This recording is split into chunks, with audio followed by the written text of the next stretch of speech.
Hello and welcome back to the Heart of Racing, your YouTube channel dedicated to the sport of horse racing. Now we haven't put a video up in a while, but this one's a cracker. And the reason it's a cracker and the reason I'm holding this champagne bottle is because it's Cheltenham Trials Day. Come on!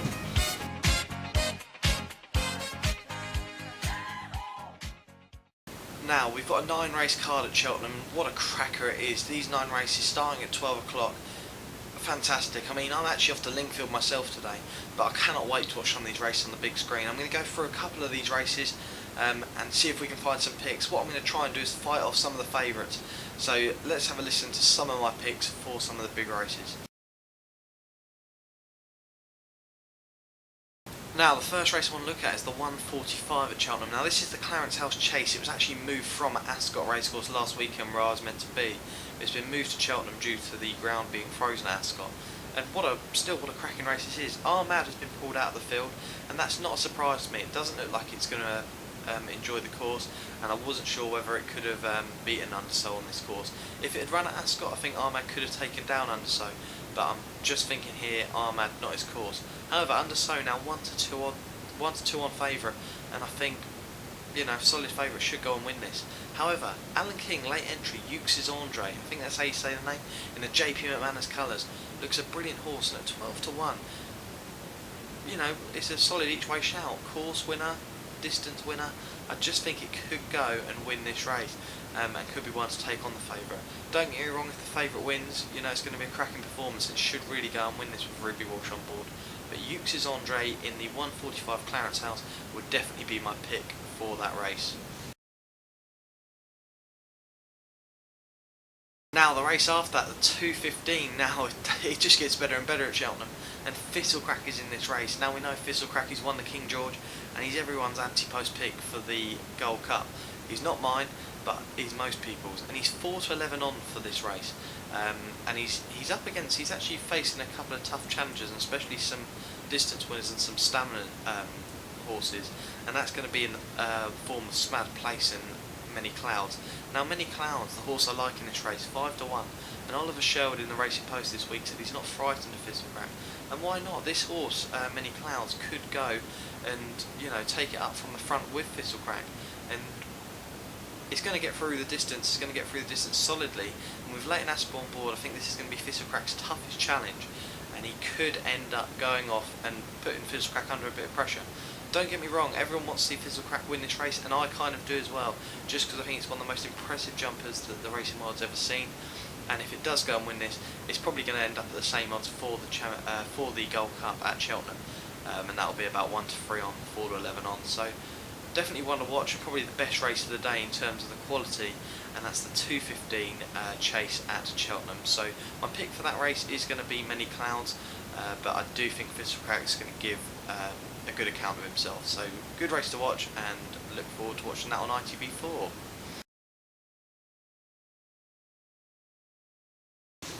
Okay, now one favourite I can't take on, and that's in the 4 o'clock, and it's You Know What I Mean Harry, actually trained by Harry Fry in the JP McManus colours. It's won its last 7 races, and I love this horse. Had a bet on him at Cheltenham last year. I think he was around 14 to 1, and I can remember going crazy when he won. He's now in the JP McManus colours. He's been bought by JP McManus, and I just think at even money is quite a decent price, to be fair, for this horse, because I think it should be a lot shorter. It should go and win this race. It should be a Cheltenham winner as well. So definitely want to note down You Know What I Mean Harry in the 4 o'clock at Cheltenham. In that race you've got Ballyoptic, On Tom Portu and Petit Zig.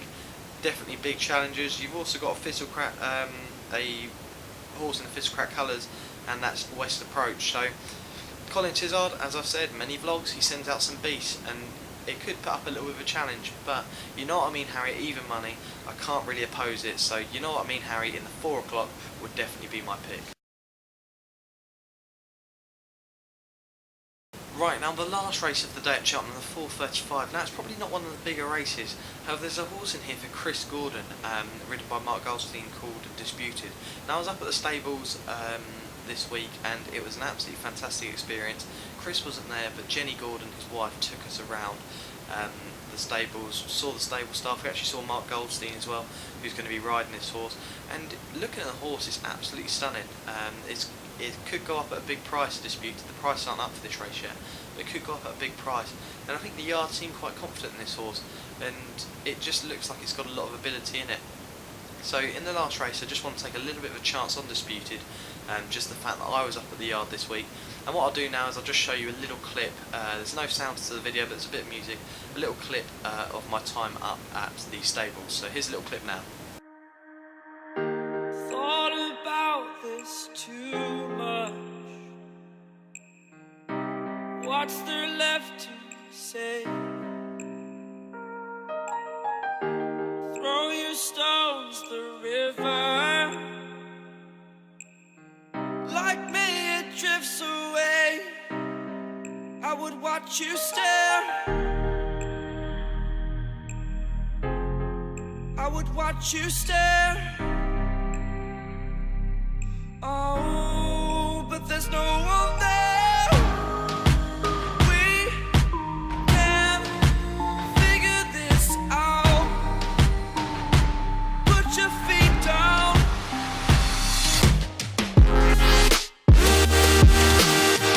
We are the lucky ones.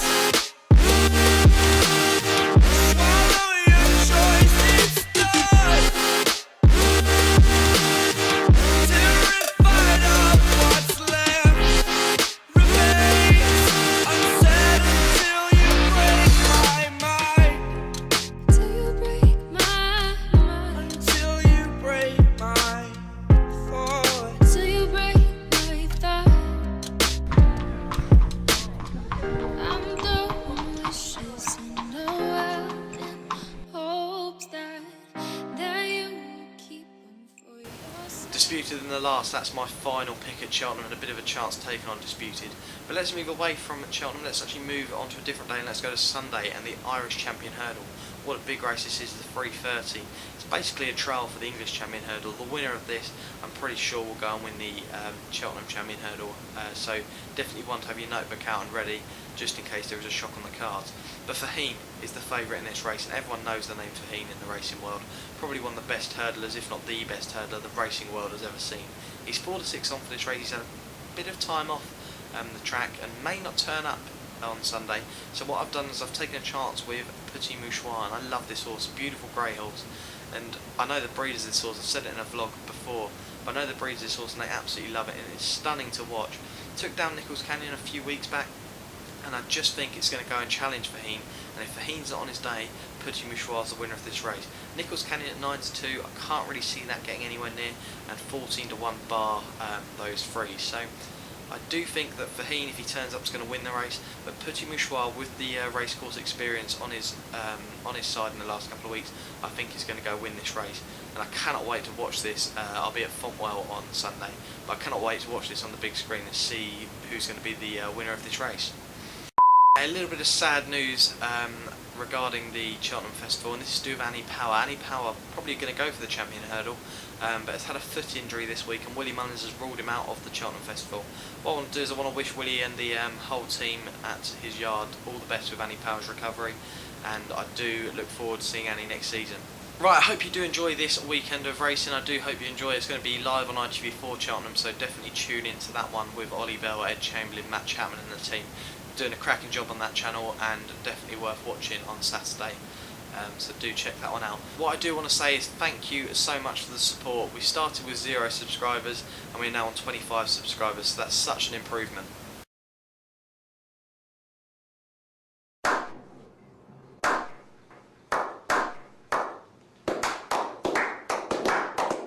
But yeah, even though it is only 25 subscribers, I just think it's going to grow from here, and I do think if you share these videos that you're going to get myself out there, and I've said it in many vlogs, my dream is to talk to a wide audience about racing, and this is one way of starting. If we do get to 100 subscribers, I'll start doing things like ticket giveaways to race days, and also give away some signed memorabilia. You've seen some of my previous vlogs and some of the signed pictures. It'd be good to get rid of some of those and give them away to you guys. So do start sharing this vlog. One vlog I do want you to share, and it's actually been quite popular this week, and that's my Cheltenham Gold Cup preview special. etc. Do go and share that video and let anyone know who's interested in racing that that video is there. But thank you so much for the support. Hope you are enjoying these videos, and I hope you enjoy your weekend of racing, and I'll see you again soon. Cheers.